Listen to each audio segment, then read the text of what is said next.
వరంగల్ హనుమకొండ జిల్లాలో నిన్న రాత్రి కురిసిన వర్షాలతో జనజీవనం స్తంభించిపోయింది. ఉరుములు మెరుపులు ఈదురుగాలులతో తెల్లవారుజాం వరకు వర్షం కురిసింది. వరంగల్ నగరంలో వరద నీటితో లోతట్టు ప్రాంతాలు జలమయమయ్యాయి. సాకరాసికుంట, హనుమాన్ నగర్, ఏకశిలానగర్ కాలనీలోని ఇళ్లలోకి వర్షపు నీరు చేరింది.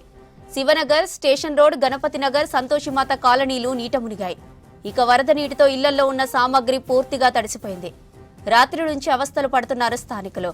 అధికారులు సహాయక చర్యలు చేపట్టాలని కోరుతున్నారు కాలనీ వాసులు. రైటిక వరంగల్లో ముంపునకు గురైన నాగేందర్ నగర్ నుంచి మరింత సమాచారం కృష్ణమోహన్ లైవ్ లో అందిస్తారు. కృష్ణమోహన్, వరంగల్లో ముంపు కాలనీలో పరిస్థితి ఎలా ఉంది? జ్యోతి, వరంగల్ నగరంలో అనేక కాలనీలు ఇప్పుడు చెరువులను తలపిస్తున్నాయి. సేమ్ టైంలో ప్రధాన రహదారులు కూడా అదే విధమైనటువంటి పరిస్థితి కనిపిస్తుంది. కేవలం 3 గంటల పాటు మాత్రమే భారీ వర్షం నమోదైంది. రికార్డు స్థాయిలో ఈ వర్షపాతం అయితే నమోదైందని చెప్పొచ్చు. ఉదయం తెల్లవారుజామున 3 గంటలకు ఈ వర్షం స్టార్ట్ అయింది. 6 గంటల వరకు కూడా కంటిన్యూ వర్షం, ఎడతెరిపి లేకుండా భారీ వర్షం పడింది.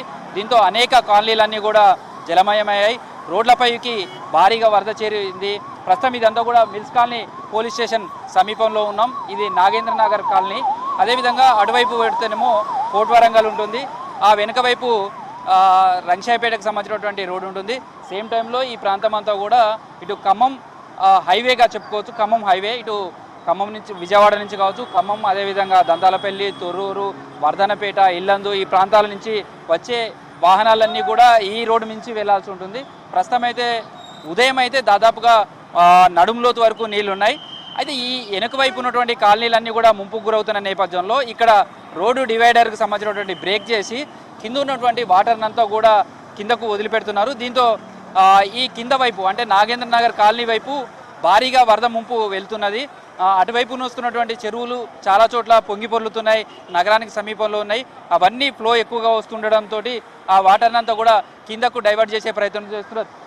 దానికోసమే ఇక్కడ ఉన్నటువంటి డివైడర్ని కూడా బ్రేక్ చేశారు. బ్రేక్ చేసి కిందకు వాటర్ని వదిలిపెడుతున్నారు. దీంతో ఇటు నాగేంద్ర నగర్ సంబంధించినటువంటి కాలనీ అంతా కూడా పూర్తిగా మునిగిపోయింది.